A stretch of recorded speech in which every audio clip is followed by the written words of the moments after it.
지난밤에 쉼을 허락하시고 새 하루를 여신 하나님께 감사드립니다. 오늘 눈뜨고 기도와 말씀으로 하나님께 가까이 나아감이 은혜임을 고백합니다. 이 믿음의 고백으로 하루를 살아갈 때 하나님의 손길이 미치지 않는 곳이 없음을 깨닫고 감사의 삶을 살 수 있도록 은혜를 베풀어 주십시오. 주님, 이 시간 우리와 함께 해주시기를 빕니다. 예수 그리스도의 이름으로 기도합니다. 아멘. 찬송가 435장, 통일 찬송가는 492장으로 찬양하시겠습니다.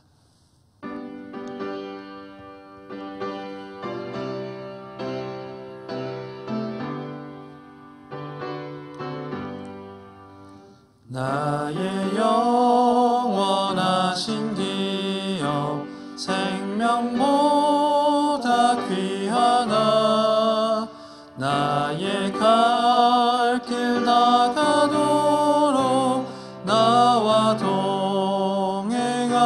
동행하소서.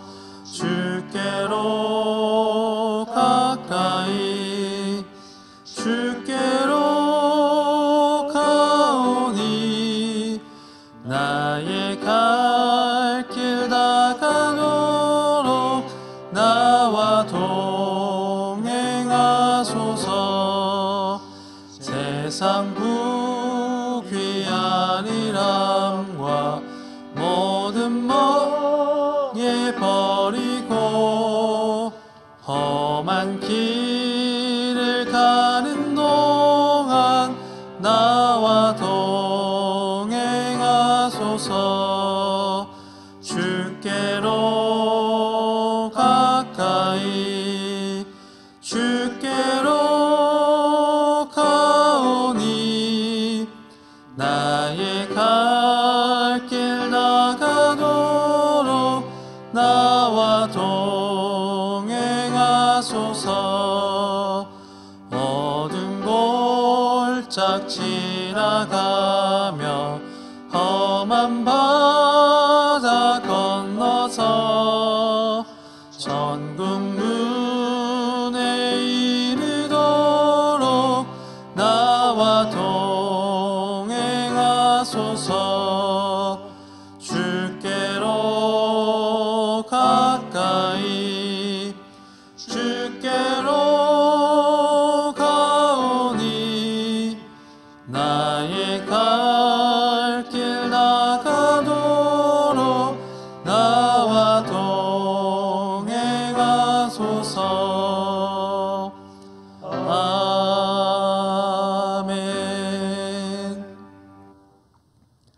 오늘 함께 나눌 하나님의 말씀은 마태복음 14장 1절부터 12절까지의 말씀입니다. 신약성경 23면에 기록된 마태복음 14장 1절부터 12절까지의 말씀을 제가 봉독해 올리겠습니다. 그때 분봉왕 헤롯이 예수의 소문을 듣고 그 신하들에게 이르되 이는 세례 요한이라 그가 죽은 자 가운데서 살아났으니 그러므로 이런 능력이 그 속에서 역사하는도다 하더라. 전에 헤롯이 그 동생 빌립의 아내 헤로디아의 일로 요한을 잡아 결박하여 옥에 가두었으니 이는 요한이 헤롯에게 말하되 당신이 그 여자를 차지한 것이 옳지 않다 하였음이라. 헤롯이 요한을 죽이려 하되 무리가 그를 선지자로 여김으로 그들을 두려워하더니 마침 헤롯의 생일이 되어 헤로디아의 딸이 연석 가운데에서 춤을 추어 헤롯을 기쁘게 하니 헤롯이 맹세로 그에게 무엇이든지 달라는 대로 주겠다고 약속하거늘 그가 제 어머니의 시킴을 듣고 이르되 세례 요한의 머리를 소반에 얹어 여기서 내게 주소서 하니 왕이 근심하나 자기가 맹세한 것과 그 함께 앉은 사람들 때문에 주라 명하고 사람을 보내어 옥에서 요한의 목을 베어 그 머리를 소반에 얹어서 그 소녀에게 주니 그가 자기 어머니에게로 가져가니라. 요한의 제자들이 와서 시체를 가져다가 장사하고 가서 예수께 아뢰니라. 아멘. 마태복음을 연구하는 학자들의 일부는 이 복음서 전체, 이 마태복음 복음서 전체를 크게 1부와 2부로 구분합니다. 1장부터 13장까지를 이 앞부분의 일부로, 또 뒷부분인 14장부터 28장까지를 2부로 구분하는 것입니다. 그렇다고 볼 때 14장의 머릿말에 등장하고 있는 이 세례 요한의 죽음에 대한 이야기는 예수께서 공생애를 시작하실 때 요한에게 세례를 받으신 이야기처럼 이제 십자가를 향해 예루살렘으로 떠나시는 예수님의 이야기를 전해주기에 적합한 시작의 이야기로 보입니다. 본문의 시작은 이렇게 전해지고 있습니다. 그때에 분봉왕 헤롯이 예수의 소문을 듣고 그 신하들에게 이르되 이는 세례 요한이라 그가 죽은 자 가운데서 살아났으니. 마태복음의 저자는 줄곧 예수님과 제자들의 곁을 지키고 있는 것처럼 그 사역과 가르침을 비추어 주고 이야기를 전해져 왔습니다.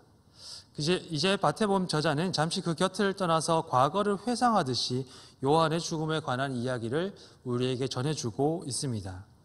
1세기와 2세기의 유대 지역의 역사를 기록한 요세푸스라는 사람은 유대 고대사라는 저작을 남겨서 오늘 우리에게 예수님 당시의 삶에 대한 또한 그 역사에 대한 이야기들을 짐작할 수 있도록 많은 도움을 주었습니다. 그는 분봉왕 헤롯을 기록하면서 그가 좋은 통치자가 아니었다고 전합니다. 그는 마치 이리와 승냥이처럼 권력을 탐하고 기회를 틈타 먹이를 사냥하는 사람과 같았다고 묘사를 하고 있습니다. 유대와 갈릴리 지방을 통치할 것을 위임받았던 헤롯은 유대인들보다는 정작 중앙 정치에 더 큰 관심을 가진 인물이었습니다. 예루살렘 성전을 보수하여서 유대인의 환심을 얻으려 했던 까닭 역시 로마에게 잘 보이기 위한 방편이었다고 소개하고 있습니다. 언제 터져도 이상할 것 없는 화약고와 같은 유대인들을 잠잠하게만 한다면 그는 분봉왕으로서 로마에게 좋은 평가를 받고 중앙으로 진출할 기회를 얻을 수도 있었을 것입니다. 유대인들의 환심과 지지를 갈구하면서 전에 없던 화려한 모습으로 성전을 복원시키기까지 했던 그였지만 정작 유대인들이 받아들일 수 없는 헤롯의 탐욕이 있었다면 바로 오늘 본문에서 세례 요한이 비판하고 있는 그의 결혼에 관한 이야기입니다. 율법은 형제가 먼저 사망하여서 그 아내가 과부가 된 경우에 다른 형제가 그 생계를 책임질 것을 명령하고 있습니다. 형사 취수제라고 불리는 이 율법은 단순히 후처를 얻는 개념과는 달리 고아와 과부와 나그네를 특별히 돌볼 것을 명령하셨던 하나님의 자비가 담긴 율법이었습니다. 헤롯이 율법이 허락하지 않는 이웃을 한 후에 이 버젓이 살아있는 이복 형제의 아내를 자신의 아내로 맞아들인 이 결혼, 이것은 율법의 기틀을 둔 유대인들이 도무지 받아들일 수 없는 불법이었습니다. 때문에 요한이 이 일을 비판했을 때 헤롯은 여러모로 불쾌한 심정을 감출 수 없었을 것입니다. 매번 반제국주의 운동과 독립운동 항쟁을 벌여오던 유대인들을 잠잠하게 하기 위해 갖은 애를 써왔던 헤롯에게 요한의 비판은 헤롯 자신을 반대하는 유대인들의 구실로 작용할 수 있었기 때문입니다. 그렇다고 해서 요한을 섣불리 처벌하지 못한 것은 사람들이 그를 하나님 선지자로 생각하기 때문에 일어날 폭동이 두려웠던 까닭입니다. 때문에 어쩌면 그가 내뱉은 말로 인해 마지못해 헤로디아의 딸의 청을 수락하게 되었을 때 그는 내심 기뻐했을지도 모르겠습니다. 그렇게 하여 요한은 참수를 당해 죽음을 맞습니다. 마태복음의 이야기를 흐름에 따라서 살펴보게 되면 사실 세례 요한의 죽음에 관한 이 오늘 본문의 이야기는 전체적으로 매끄럽지 않은 인상을 줍니다. 예수님과 그 제자들의 이야기가 진행되는 중에 세례 요한의 죽음 이야기는 필요 이상으로 상세하게 전해지고 있기 때문입니다. 이 이야기는 차라리 10절과 12절만 남겨놓았더라면 도리어 예수님의 이야기를 미끄럽게 이어나가기에 충분했을 것 같습니다. 하지만 세례 요한의 죽음에 관한 이 장황한 묘사는 예수님과 운명을 함께한 그 공동체의 모습을 잘 보여주고 있습니다. 예수님께서 오실 길을 예비하였던 세례 요한은 이제 예수께서 지나가신 길을 따라 걸어가는 교회 공동체가 걸어갈 길, 바로 그들이 걷고 있는 길이 어떤 길인지 보여주고 있기 때문입니다. 그 길을 의심 없이 묵묵하게 걸어갔던 세례 요한은 예수님의 앞서 걸어간 제자 마냥 그 뒤를 따라가는 교회 공동체의 모습을 예시하고 있습니다. 요한은 초대 교회에게 그리고 그 이후에 많은 교회들에게 정도를 걸어가는 일은 어떠한 것인지를 보여줍니다. 요단강에서 예수께서 오실 길을 예비하며 사람들에게 죄사함의 세례를 받을 것을 선포하였던 요한은 회개에 합당한 열매를 맺어야 한다고 선언했습니다. 이 선언은 예수 그리스도의 복음이 유대인들과 이방인, 높은 자들과 낮은 자들을 가리지 않는 것처럼 요단 강변에서도 예루살렘의 거리에서도 또한 헤롯의 궁전에서도 울려져야 했던 메시지였습니다. 하나님 앞에서 죄인됨은 사람이 몸에 두르고 있는 옷과 그가 지닌 권력에도 가려지지 않는 것이기 때문입니다. 그는 과거의 예언자들이 그랬던 것처럼 자신에게 주어진 하나님의 소명에 정직하게 행동하였습니다. 세상의 불의한 권력에 자신을 내던지는 그 정직함이 가져올 결과는 불보듯 뻔했습니다. 그럼에도 불구하고 그는 두려움 없이 담담하게 자신에게 주어진 정도를 하나님 나라를 예비하는 그 길을 걸어갔던 것입니다. 예수께서 고향에서 배척을 받으셨던 것처럼 그 뒤를 따라 걷는 까닭에 비난과 부당한 고발을 받으며 익숙한 공동체로부터 버림을 당하고 때로는 두려움과 마주해야 했던 마태 교회에게 세례 요한은 하나의 본이 되어줍니다. 예수 앞에서 정도를 걸어가며 그 길을 닦아온 세례 요한은 이제 그리스도의 뒤를 따라서 걷는 교회 공동체의 본이 되어 우리가 걸어가야 할 바른 길이 어떤 길인지 보여주고 있는 것입니다. 오늘날 갈수록 무엇이 정도인지 분별하기 어려워지는 듯합니다. 일상에서 마주하는 문제들은 단순하지 않고 내가 지닌 관점으로만 평가하기에는 지나치게 복잡한 모양으로 얽혀져 있습니다. 상황에 따라서, 입장에 따라서 옳고 그름이 달라지는 경우가 허다하고 모든 사람들에게 통용되는 정도는 눈에 가리워진 것 같습니다. 그러나 이런 시대에도 예수 그리스도의 발자취를 따르며 믿음으로 살아가기를 결단하는 모든 교회에게 하나님께서 지혜 주시기를 기도합니다. 십자가 위에서 자신을 내어주시며 부당한 세상 앞에서 도리어 겸손과 사랑을 보이신 예수님의 뒤를 따라가는 모든 성도들에게 하나님께서 은혜 베풀어 주시기를 또한 기도합니다. 예수님의 앞에서 그 길을 예비하며 정도를 걸어갔던 이 세례자 요한처럼 이제 예수님의 뒤를 따르는 그리스도인들에게 두려움 없이 주어진 길을 걸어갈 수 있는 용기와 결단을 주시기를 또한 기도합니다. 오늘 하루 하나님께서 주신 길을 담담하게 걸어가실 때 그 길 위에서 드러나는 하나님 나라의 축복이 말씀을 함께 나누고 기도하는 모든 성도님들과 함께 하시기를 주님의 이름으로 축원합니다. 함께 기도하시겠습니다. 하나님, 우리에게 바른 길을 보여주십시오.